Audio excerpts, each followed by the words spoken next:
Salut, c'est Michel. Aujourd'hui, je vais vous parler d'un menu où il y a quand même pas mal de choses. C'est le menu éclairage.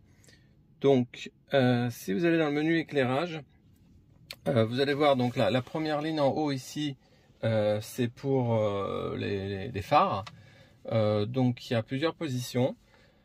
Donc, il y a le mode auto qui est celui qui est par défaut et qui revient systématiquement. Ça veut dire même si vous changez et vous redémarrez votre véhicule, automatiquement le prochain trajet il sera en auto. Auto, ça veut dire quoi? Ça veut dire qu'il y a un détecteur de luminosité et selon la luminosité, il allume les codes, enfin les phares, ou il les éteint. Donc vous rentrez dans un parking, il les allume, vous sortez du parking, s'il fait jour, il les éteint. Et pareil quand vous rentrez dans un tunnel, etc. Bon, ça c'est assez classique, c'est dans toutes les voitures, il n'y a rien de particulier. Ensuite, je vais aller commencer par la gauche, parce qu'on va aller en croissant. Donc, arrêt, ça veut dire qu'on arrête les feux complètement, donc plus rien, ni avant ni arrière. Alors, ça peut être utile des fois parce que lorsque vous mettez en auto, si jamais ça arrive qu'il y a assez de luminosité, mais pour lui c'est juste, donc il va quand même allumer les feux et vous pouvez dire bon bah je vais économiser la batterie ou bon c'est pas vraiment utile, donc vous voulez arrêter les feux, donc vous pouvez le faire comme ça manuellement. Ensuite vous avez celui-ci là, le premier qui est ici, donc ça c'est la position minimum, donc ça allume les espèces de deux petites virgules qui sont du deux côtés de la voiture, c'est qu'on appelle aussi les feux de signature. Donc en français je crois que ça s'appelle les feux de position. Et donc ça allume, donc les deux virgules devant, ça allume la plaque d'immatriculation et les deux feux derrière. Donc bon, ça en général on roule jamais comme ça, c'est vraiment le minimum, c'est juste si vous êtes, je sais pas, je vois pas trop dans quel cas vous pourriez, ou si vous attendez quelqu'un, vous voulez pas être en feu par exemple, ou quelque chose comme ça. Ensuite vous avez le troisième icône ici, donc là c'est les codes, c'est ce qu'on appelle les feux de croisement aussi. Donc ça c'est la position normale, ça veut dire que quand vous êtes en auto et qu'il estime qu'il n'y a pas assez de luminosité, donc il passe au code. Donc ça c'est obligatoire de rouler la nuit en code en France, sinon c'est 135 € d'amende et 4 points. Ensuite, ce qui peut être utile des fois, par exemple, c'est vous vous mettez en auto, il y a assez de luminosité, mais il y a beaucoup de pluie ou il y a de la neige, donc du coup, ils passent pas, les feux s'allument pas en fait. Donc vous pourriez avoir besoin de manuellement appuyer sur ce bouton-là pour déclencher de vous-même l'allumage des codes. Voilà. Donc dans ce menu-là, il y a aussi les anti-brouillard avant et les anti-brouillard arrière. Donc les anti-brouillard avant, ça allume deux feux qui sont devant, en bas de votre calandre de la Tesla. Et donc ça peut être utile même pendant la pluie, la neige, ça éclaire rien du tout en fait, enfin très peu, c'est vraiment pour que, je pense que c'est plus pour les véhicules qui sont devant vous en fait. C'est pas obligatoire par la loi, même en cas de brouillard. Par contre, les feux arrière, eux, ils sont là pour que les véhicules derrière vous aperçoivent malgré le brouillard. Par contre, eux, il ne faut pas les utiliser hors brouillard ou vraiment peu de visibilité parce que là, c'est une amende de 135 € si jamais vous les mettez alors que c'est pas utile, en plein jour par exemple.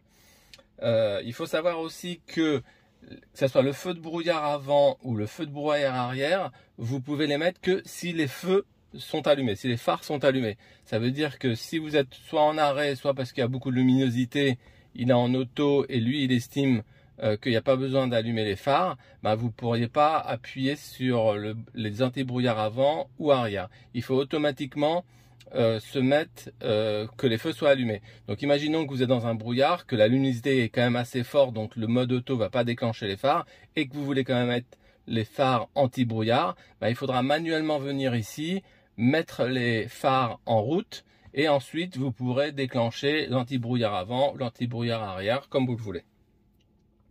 Alors il faut savoir que ce menu-là, en fait, il apparaît à beaucoup d'endroits. En fait, il y a plusieurs manières de le faire apparaître. La première manière, c'est à travers le menu éclairage, comme ici. Ensuite, vous avez dans contrôle, il est aussi présent. Vous voyez ici, première ligne ici, vous avez l'arrêt complet. Bon, ils n'ont pas choisi le même icône que dans l'autre page, mais c'est exactement la même chose, c'est l'arrêt. Vous avez les feux de position, les codes ou les feux de croisement, et vous avez le mode auto, et là ça montre bien qu'on est en mode auto comme dans l'écran tout à l'heure. La seule différence, c'est que vous avez ici le petit icône avec un phare et un A dedans. Ça, c'est l'allumage automatique. On va en parler tout à l'heure dans l'autre écran lorsqu'on va continuer à expliquer le reste du menu. Ensuite, vous pouvez faire toujours apparaître toujours le même menu de feu d'une autre manière. C'est que vous tirez le commodo vers vous. Donc là, le commodo gauche du clignotant. Donc je tire une fois vers moi. Ça fait un appel de phare. Et vous voyez, le menu apparaît avec exactement les mêmes icônes. Ici, en bas à gauche. Donc là, l'inconvénient, c'est qu'en roulant, c'est plus facile parce que vous n'avez pas à quitter trop les yeux du volant. Parce que vous appuyez sur le commodo donc vers vous. L'inconvénient, c'est que ça fait un appel de phare. Donc bon, c'est pas génial, surtout de nuit si vous voulez à faire apparaître le menu ici. Alors il y a une autre manière de le faire apparaître, c'est plutôt que tirer le commodo vers vous, c'est de le pousser 2 fois. Donc là je fais 1, 2 et voilà, le menu apparaît ici. Donc ça c'est exactement la même chose, mais par contre il n'y a pas d'appel de phare. Donc ça, si c'est en pleine nuit, il est préférable donc de le pousser 2 fois assez rapidement, 1, 2 et voilà, il apparaît. Donc ça c'est une autre manière de faire apparaître le menu. Et la dernière façon de faire apparaître le menu, c'est ici de cliquer sur un des icônes des feux. Vous voyez, là, il y en a 3. Il y a celui-ci, celui-ci et celui-ci. Si vous cliquez dessus, une fois comme ça, hop, le menu ici apparaît. Et vous pouvez changer, mettre en auto ou enlever, etc. Là, vous appuyez sur celui-là. Sur n'importe lequel des 3, le menu apparaît.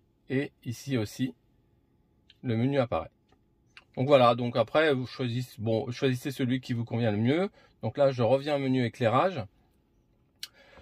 Ensuite vous avez le plafonnier. Donc le plafonnier, j'arrive pas à le dire, plafonnier.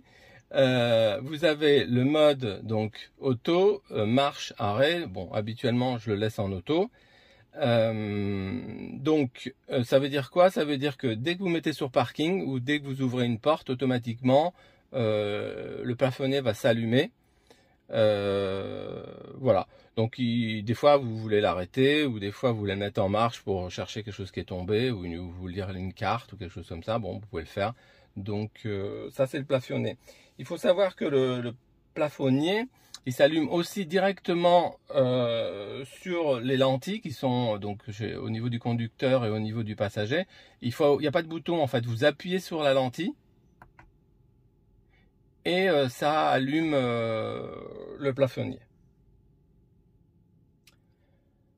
Ensuite, éclairage ambiant, donc vous pouvez l'activer ou le désactiver.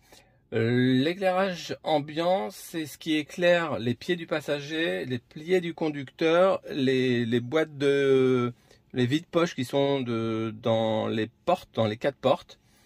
Donc quand vous le mettez, c'est allumé. Et quand vous le mettez en gris comme ça, ça le désactive. Alors c'est vraiment léger hein, comme éclairage.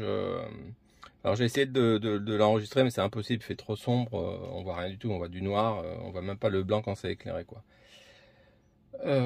Voilà. Ce que je voulais vous dire aussi, c'est que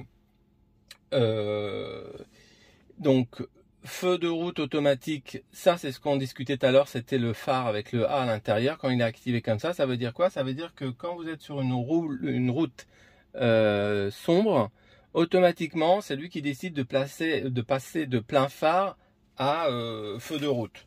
Ça veut dire quoi? Ça veut dire que s'il n'y a pas de luminosité, il passe en plein phare, et si jamais une voiture arrive de l'autre côté, ou si jamais vous suivez une voiture, automatiquement il va repasser en code. Donc bon, ça marche plutôt bien, moi je trouve ça très pratique, donc je le laisse comme ça.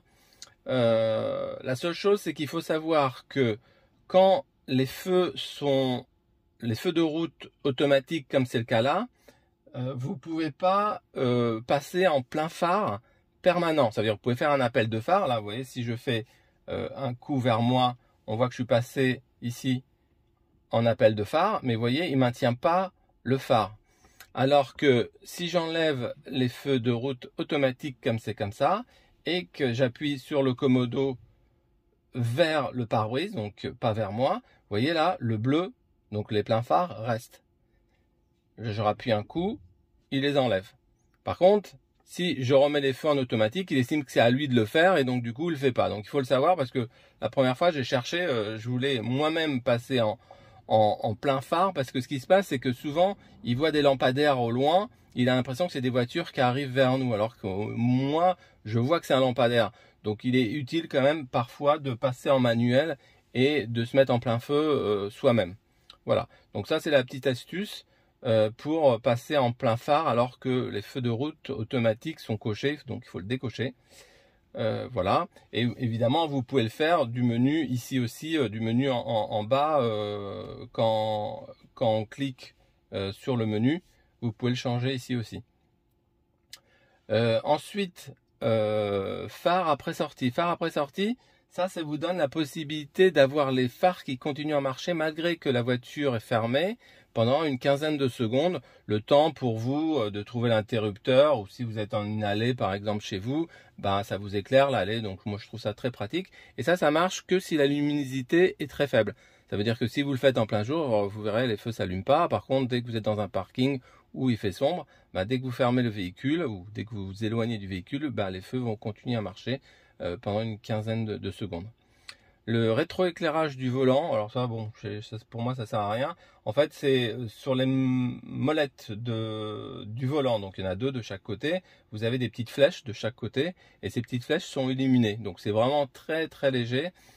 Si vous voulez pas les illuminer, ben vous décochez ça. Bon, si ça gêne quelqu'un pendant la conduite de nuit d'avoir mais bon, c'est vraiment très faible, donc je vois pas trop en quoi ça pourrait gêner quoi. Voilà.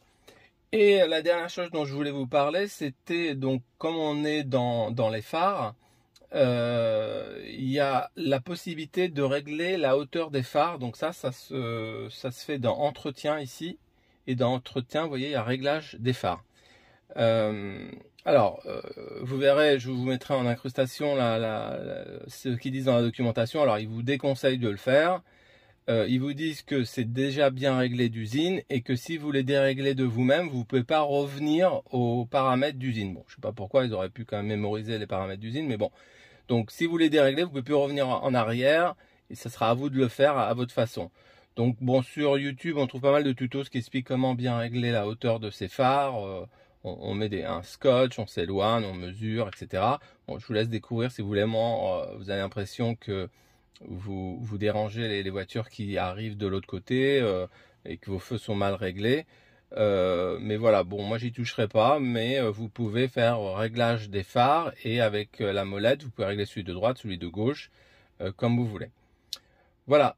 Je crois que c'est tout. Non, si, j'avais une dernière chose. Alors évidemment, comme on parle des phares, il y a aussi la possibilité dans l'application d'activer les phares quand par exemple vous cherchez votre véhicule et que c'est la nuit. En appuyant sur le bouton phare, et ça fait clignoter les phares et les clignotants et ça vous permet de repérer votre véhicule parmi d'autres véhicules s'il fait nuit. Voilà. Écoutez, je crois que j'ai fait le tour de tout ce qui concerne l'éclairage. J'espère que ça vous a plu et vous avez appris quelques petites choses. N'hésitez pas à laisser des commentaires si vous avez des astuces ou des choses que j'aurais mal expliquées ou des astuces concernant les feux. Vous êtes les bienvenus à les laisser pour moi et les autres dans les commentaires. N'hésitez pas à vous abonner à ma petite chaîne, à mettre un pouce et à demander la notification lorsqu'il y a des nouvelles vidéos. Voilà, je vous remercie et soyez prudents. À bientôt.